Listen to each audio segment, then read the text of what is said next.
Our guest this week is Noora Elkoussy. She is an expert in lots of international things. Full disclosure, she's also a friend, so we're going to keep this very professional, but we're obviously going to have some fun with this, which is what our Rotary Club does. Noora, welcome to our video program this week. Thank you very much. I'm happy to be here. You were working with International Medical Corps. That's the name of the organization. It's a non-government organization. Tell me about who they are and what they do. Okay. IMC was started in 1984. It is basically a nonprofit organization that works in war-torn regions around the world, as well as areas stricken by natural disaster and various kinds of strife. And they provide health care, medical care, whether it be in camps or whether it be via mobile clinics or working within established medical structures, to people who don't have proper access to health care for some reason or another. So your most recent assignment with them was based on the crisis in Libya. Correct. So the first posting you had with them for this particular project was on the Egypt side? Yes, I started in Egypt on February 26th, and we were among the first humanitarians on the scene. I remained in Egypt. 2011, I'm sorry. Yes, I'm sorry, Okay. 2011. Years run by. Yes, they have. And I remained in Egypt as the liaison between the United Nations and the various NGOs and IMC, International Medical Corps, and attending all of the meetings to discuss the strategic planning, the latest statistics, what needed to be done, what was happening, and what was needed in various areas inside of Libya, while the team, the International Medical Corps team, remained in Libya and was doing the actual groundwork over there. Okay, they were in Libya itself during the conflagration. Yes. Now, at some point, you were then switched over to the western side of the Libya situation, into Tunisia. Yes. When was that decision, and what were your initial roles over in Tunisia? Sure. So I spent the first 3 months in Egypt, where the majority of the coordination, the humanitarian coordination, was taking place. But as access opened up a little bit on the western side, and as it became clear that in the end the need was to get to Tripoli, which was blocked off to humanitarians at the beginning of the conflict, all of the humanitarian coordination units moved to Tunisia to be closer to the western side. So it was easier to get the aid from the western side, from Tunisia, into Libya. That was where it started, am I? Actually, it was easier on the eastern side, which is why everyone started in Egypt, because at the beginning the eastern side was run by the opposition, the Gaddafi opposition forces, the rebels, and so and they're obviously much more. They would like the humanitarians to come in, so they didn't block the humanitarians from coming in a great deal. So most of the humanitarian work at the beginning was in the eastern section of Libya. The western section was still very much controlled by Gaddafi and his forces, and therefore it was harder for us to get into. But more of the fighting was on that side. More of the there were a great deal of conflicts on that side, and so as we needed to get in there and find out more about what was happening, we needed to provide health care over there, people who weren't having access to it. Our NGO, as well as other NGOs, all made the decision to start another unit over there as well. Now, when you went over to Tunisia, you were based in and living in Zarzis. Yes. Where's that? Where's that located? In the Tunisia being a sort of north to south, thin-ish country. We'll probably show a little map at some point here. Sure. So tell me a little bit about Zarzis, and then we'll get into what you were actually doing there. Okay. Zarzis is a small town about a little over 1 hour from the Tunisia-Libya border. It's the biggest town, I would say, closest to the border. So while the work wasn't, the actual humanitarian day-to-day direct work was not done inside of Zarzis, it was done closer to the border. The humanitarian organizations maintained their base there. Then, coming over the border, at this point, you were working not only in Libya, with actually the International Medical Corps in Libya, but there were people pouring out of Libya. Was that to avoid the conflict physically? Was that to avoid the newly developing situation on the ground in Libya in terms of leadership? Why were people leaving Libya and crossing the border into Tunisia? Sure. Most people tried to stay in Libya as long as they could. For the majority of the people that were fleeing, Libya was their home, whether they were born and raised there or migrated there at some point. And so many of them didn't want to leave, and then they left when they felt they had to. Their life would be threatened. Throughout the whole entire conflict, from start to finish, we saw close to 950,000 people crossing the border. The majority of those were Libyans who then returned, but many of them were also third country nationals, people coming from sub-Saharan Africa, who were living or working inside of Libya for the most part. Some were transiting through and had to flee to Tunisia, and they've sort of been stuck in Tunisia because they haven't been able to return to Libya. Now, those who have remained in Tunisia, where were they physically located, and how was this setup achieved by the humanitarian organizations? Okay, so there is, at the height of the conflict, there were approximately 7 different camps inside of Tunisia. At the moment, there is just one, and that's because many people have been resettled, many people have left, and therefore the numbers of refugees and migrants and asylum seekers are much smaller now. So there is one camp. It is a few kilometers from the border, and it's a typical refugee camp in the sense that it's a tented camp. UNHCR oversees the camp operations, and then there are a few organizations that handle the medical side of things, the recreational side of things, providing food and water and sanitation, and so on and so forth. What was International Medical Corps doing specifically? Did they have personnel in that camp on a somewhat full-time basis, or? Yes. Our program actually just ended there, but we were inside of the camp for a little over a year, and we run the medical clinic. So we have approximately more than 40 staff working between the camp and between Zarzis, and they would handle the direct medical care as well as all of the procurement, all of the referral system in which where we couldn't take care of some of the refugees in our clinic, we would have to take them to other hospitals throughout Tunisia for specific types of care. Now, the people who were coming out, I'm guessing, were coming out with very few of their personal possessions. Yes. So almost, or if not all, of their basic needs would have to be met by the camp organization. You mentioned that there were different categories of people coming across the border. There were born and raised in Libya, Libyan nationals. There were others who were there from other countries to work or passing through. What were the categories of people coming out, and how are they handled differently as humans needing to be settled somewhere once they get over the Libyan border? Sure.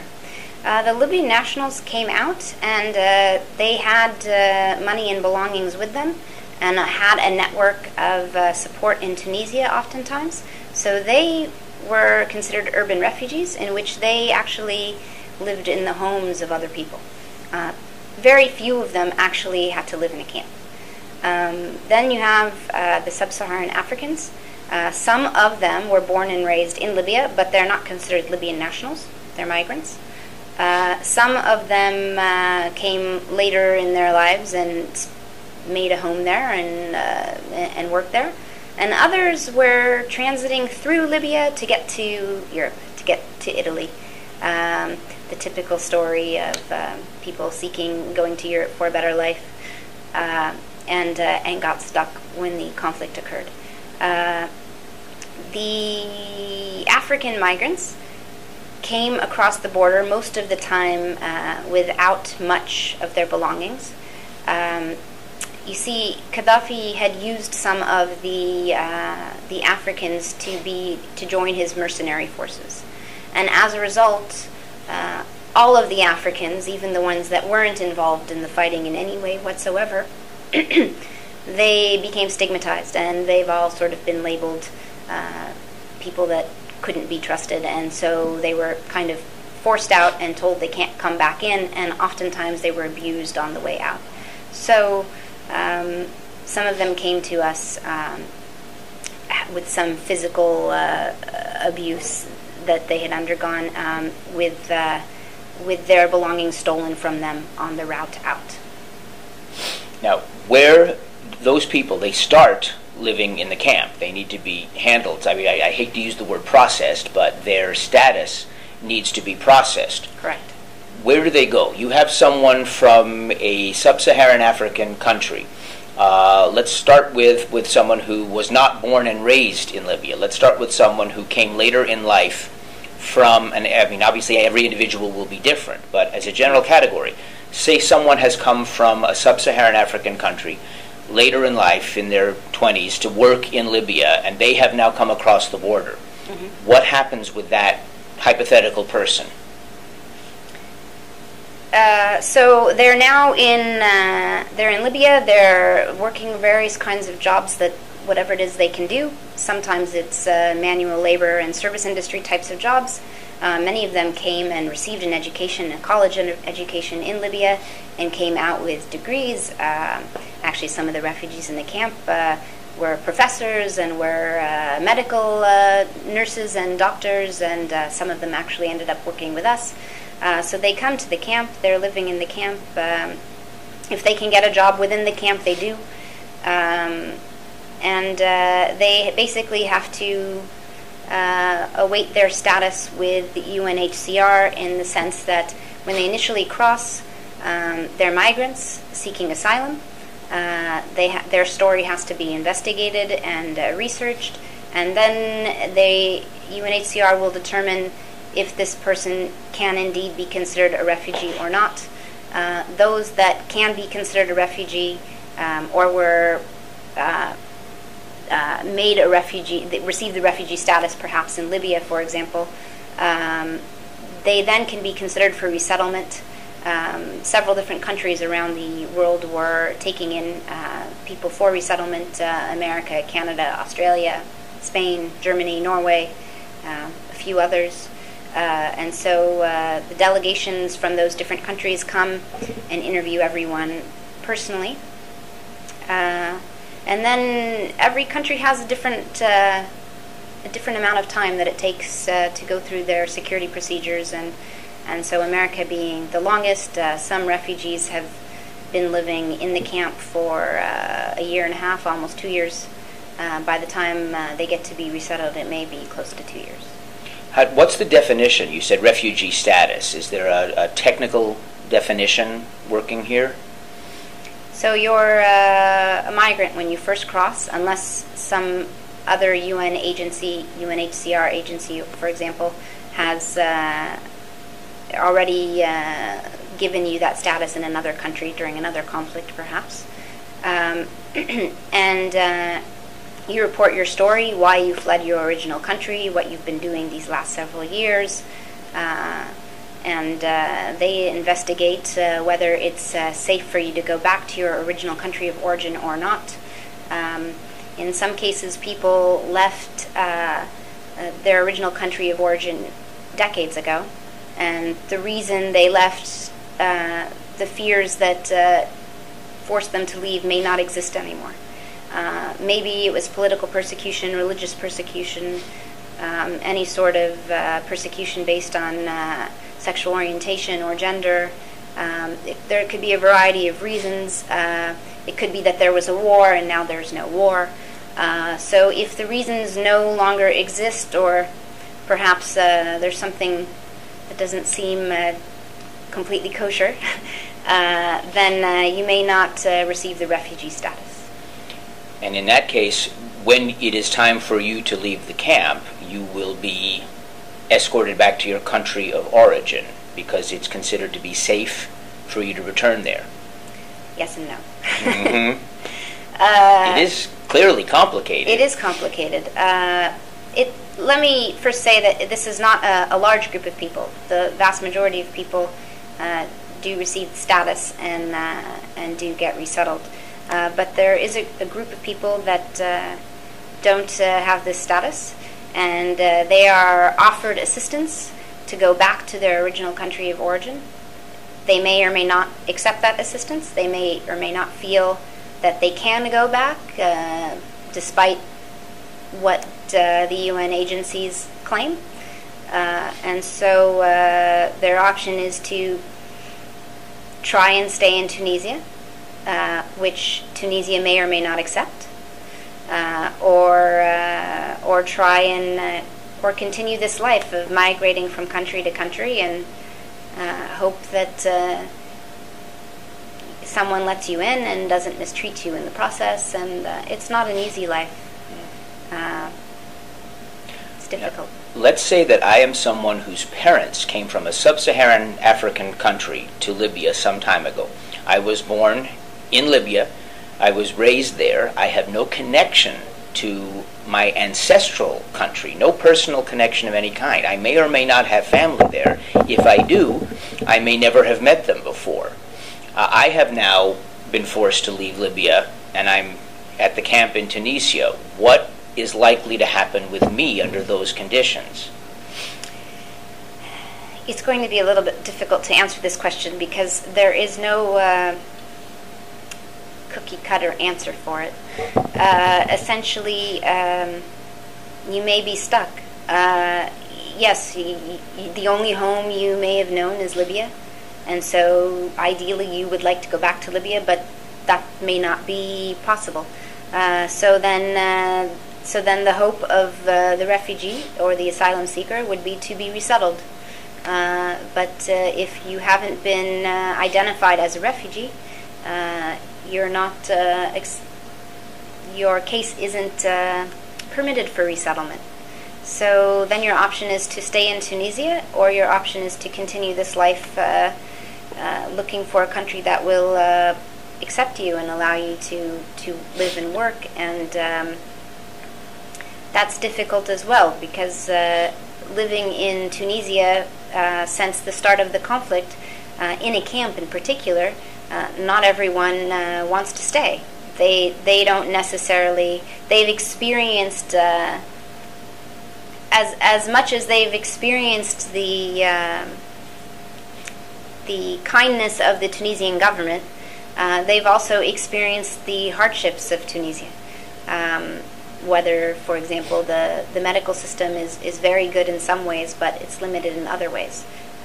Tunisia's economy is also suffering, like much of the world, but specifically the region around the camp, the economy is particularly bad. And so for the people living in the camp, they're not considering Tunisia a viable option.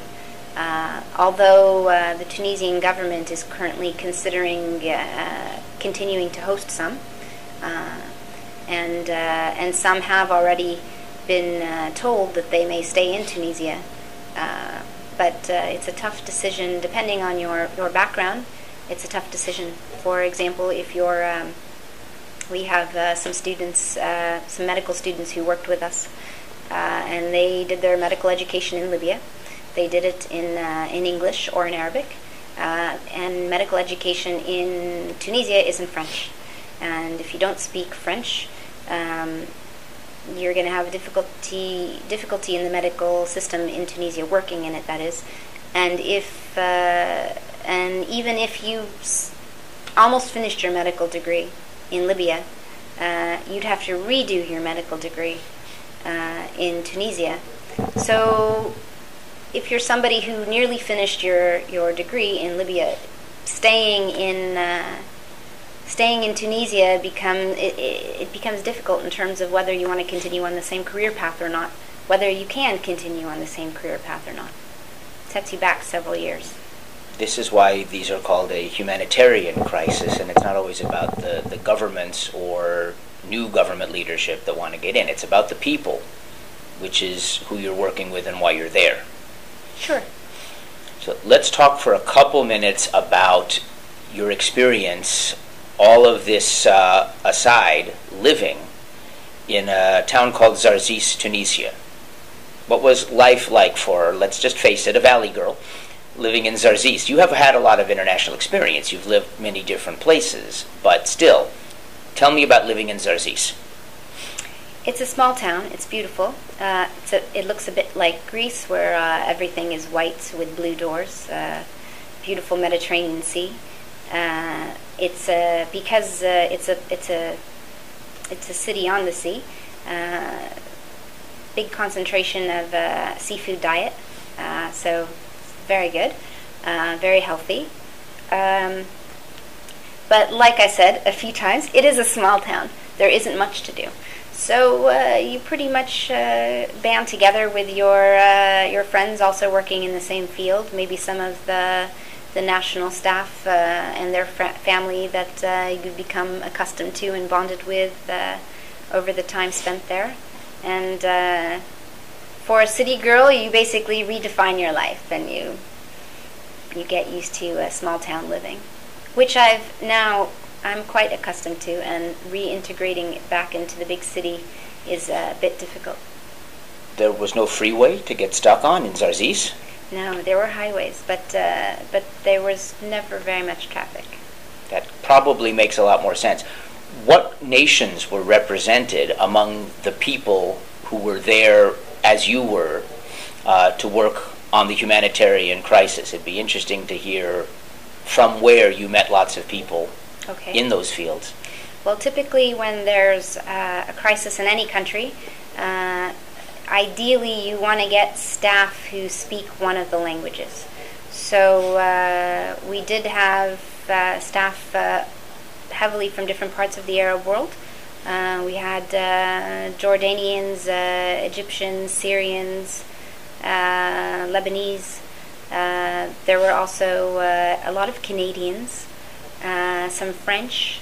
Let's see, where else? There was someone from Kosovo.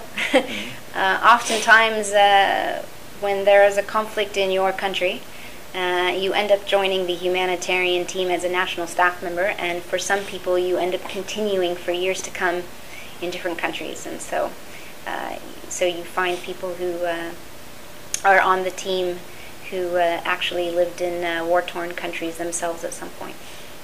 Canadians. So was there any effort to start the first hockey team in Zarzis? I have to ask that. No, there was an effort to do water polo. Okay. There was a water polo team. It's tougher under the ice, but that's all right. Last important question. Tell me briefly about your best friends in Zarzis, and I'm hoping I'll pry out of you permission to borrow one of the photographs. That's something different from what we experience here. Who did you encounter in Zarzis that impressed you tremendously? Well, Mel, I think you're talking about the camels. That would be correct. Okay. So on the drive to the camp, which is about an hour drive, oftentimes we would see herds, and I don't know if herds are the right words, but herds of camels. I would say 200, 300, 400 camels roaming the desert with their shepherd, if I may say that. Camel herd, I think. Camel herd. Isn't shepherd sheep? I don't know. Go on, please. I don't know the correct name. My apologies. But it's a beautiful sight, and they cross the road right in front of you. So sometimes you have to stop, or they're just a few feet away from the highway in the desert. And if you stop and listen carefully, sometimes you can hear them making sounds and talking to each other. It's a very serene, unreal sort of sight, and I never got bored of it. And I thought, I would say 70% of the time that I would drive to the camp, there they would be. Were they watching the people go by at all as you were watching them, or were they used to it? They definitely take notice of the people coming out of their cars to photograph them. and to get close to them. But they usually will keep doing their thing and just kind of keep watching you, but not in a way that seems too fearful or anything of that nature. So at least now we know that when there is a hockey team in Zarzis, they will be known as the Zarzis Camels. There you go. So we know what to call them. There you go. Fascinating look at the humanitarian situation and how this works. Most of us don't know that. It's a concept we hear, that there are refugees, there are people coming over the borders, but we don't understand how this all works. So thank you for explaining this as much as you can. Noora Elkoussy, international expert, occasional camel herd. Thank you for spending time with our E-Club today. We appreciate it. Thank you very much for having me.